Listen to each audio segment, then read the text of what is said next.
Hospitals में blood report कौन तैयार करता है? के पास पेशेंट जाते हैं तो पेशेंट का डिजीज डायग्नोसिस करने में हेल्प कौन करता है? So hello everyone, welcome back to my channel. आज हम बात करेंगे कि बीएमएलटी कोर्स क्या होता है, बीएमएलटी कोर्स करने में कितने पैसे लगते हैं, कितने साल का ड्यूरेशन है इस कोर्स को कंप्लीट करने में, क्या क्या सब्जेक्ट्स पढ़ाई जाती हैं, प्रैक्टिकल्स क्या होते हैं, internship, clinical posting, job opportunities, higher education, ये सारी चीज़ें इस वीडियो में कवर करेंगे। BMLT यानी कि bachelors of medical laboratory technician. जब कोई भी पेशेंट हॉस्पिटल में डॉक्टर के पास आता है, उसके डिजीज़ के डायग्नोसिस से पहले कुछ टेस्ट परफॉर्म किए जाते हैं, जैसे कि blood test, urine test, microbiology के कुछ टेस्ट। वो सारे टेस्ट एक लैब टेक्नीशियन करता है और यही लैब टेक्नीशियन या लेबोरेटरी टेक्नीशियन बनने के लिए आपको BMLT कोर्स करने की ज़रूरत पड़ेगी। सिंपल लैंग्वेज में समझे तो BMLT कोर्स करने के बाद ही आप किसी भी डिजीज़ डायग्नोसिस के लिए ब्लड टेस्ट या यूरिन टेस्ट, स्टूल टेस्ट करने के लिए एलिजिबल होते हैं। अब ये जानते हैं कि इस कोर्स को करने के लिए आपके पास क्या एलिजिबिलिटी क्राइटेरिया होनी चाहिए। अगर आपने 12th पास किया है विथ साइंस स्ट्रीम और आपका सब्जेक्ट बायोलॉजी था तो आप ये कोर्स करने के लिए एलिजिबल हैं। एडमिशन प्रोसेस डिफरेंट कॉलेज में डिफरेंट टाइप से की जाती है। कुछ कॉलेजेस में मेरिट बेस्ड एडमिशन भी हो जाती हैं, लेकिन कुछ कॉलेजेस में इंट्रेंस एग्ज़ाम भी देने पड़ते हैं। BMLT कोर्स में आपको थ्योरी भी पढ़ने पड़ेगी और प्रैक्टिकल्स भी करने पड़ेंगे। ऐसा बिल्कुल भी नहीं है कि थ्योरी को बहुत ही ध्यान से पढ़ लिया और प्रैक्टिकल है उसको लाइटली ले लिया।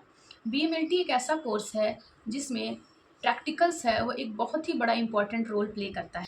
प्रैक्टिकल्स के बिना ये सब्जेक्ट ही अधूरा है। इसमें मेनली प्रैक्टिकल्स पे ही फोकस किया जाता है, लेकिन ऐसा नहीं है कि आप थ्योरी ना करके सिर्फ प्रैक्टिकल्स पे फोकस करो। जब तक आपका थ्योरी स्ट्रांग नहीं होगा तब तक आपको प्रैक्टिकल्स समझ में नहीं आएंगे। इसलिए प्रैक्टिकल्स और थ्योरी दोनों को ही इस कोर्स में बैलेंस करना पड़ता है। इस कोर्स में बहुत सारे सब्जेक्ट्स हैं, अलग अलग सेमेस्टर में अलग अलग सब्जेक्ट्स की पढ़ाई की जाती है, लेकिन मेनली इसमें human anatomy and physiology, biochemistry, microbiology, immunology, haematology, pathology और ब्लड बैंकिंग के बारे में पढ़ाया जाता है। BMLT की सबसे इंटरेस्टिंग बात यह है कि इसमें प्रैक्टिकल एक्सपोजर बहुत ज़्यादा है, जिससे आप ब्लड टेस्ट करना, माइक्रोस्कोप को सेट करना, स्लाइड बनाना, स्टेन करना और ब्लड को कैसे कलेक्ट किया जाता है, क्या क्या साइट्स है ब्लड को कलेक्ट करने का, अलग अलग वायल्स में किस ब्लड सैंपल को लिया जाता है, ये बहुत ही ईजिली समझ जाइएगा। BMLT कोर्स करने के बाद आप इंटर्नशिप करोगे 6 महीने का।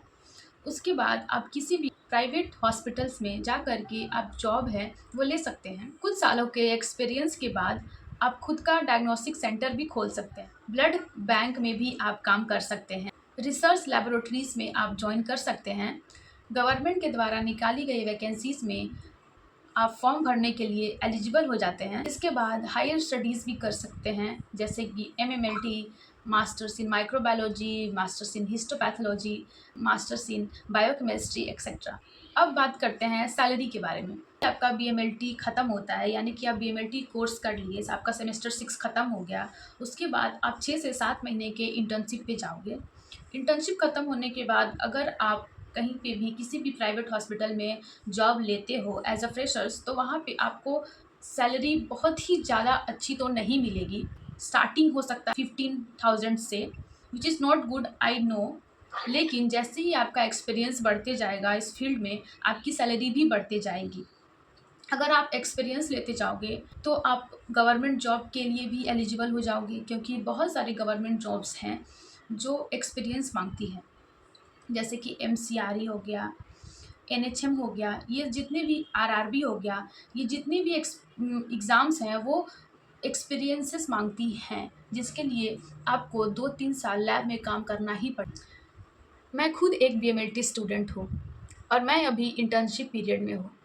अपने एक्सपीरियंस के हिसाब से मैं इतना ज़रूर बताऊँगी कि आप ये कोर्स तभी करना जब आपको इन सब चीज़ों में इंटरेस्ट हो, जिसमें आप हेल्थ केयर में अपना करियर बनाना चाहते हो, आपको ब्लड्स के बारे में जानना अच्छा लगता है, आपको डिजीज़ के बारे में जानना अच्छा लगता है, आपको हॉस्पिटल के लैबोरेटरीज़ में काम करना अच्छा लगता है, तभी आप ये कोर्स चुनो। आगे आने वाली वीडियोस में मैं आपको बताऊंगी कि इनमें और क्या-क्या सब्जेक्ट्स होती हैं, मुझे कैसे क्लिनिकल पोस्टिंग्स मिली, इंटर्नशिप कैसे करते हैं, इंटर्नशिप के टिप्स एंड ट्रिक्स के बारे में बहुत ही डिटेल में मैं आगे वीडियोस में बताऊंगी। अगर मेरी ये वीडियो आपको हेल्पफुल लगी तो do subscribe my channel, like my video and comment कि आप एक बीएमएलटी स्टूडेंट हो या बीएमएलटी करने का प्लान कर रहे हो। Okay guys, bye bye, see you soon.